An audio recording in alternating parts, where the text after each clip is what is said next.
स्थानिक स्वराज्य संस्थांच्या निवडणुका महायुतीत एकत्र लढायच्या, पण भाजपचं निर्विवाद वर्चस्व दाखवून द्या, देवेंद्र फडणवीसांचे कार्यकर्त्यांना आदेश।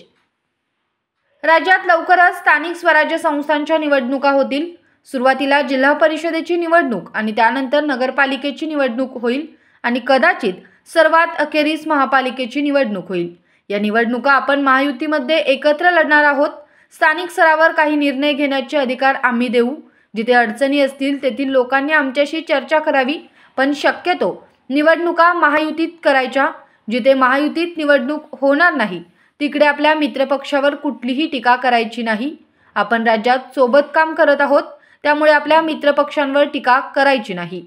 पण स्थानिक स्वराज्य संस्थांच्या निवडणुकीत आपल्या भाजपचं निर्विवाद वर्चस्व दाखवून द्यायचं आहे, असा आदेश मुख्यमंत्री देवेंद्र फडणवीस यांनी भाजपच्या कार्यकर्त्यांना दिला।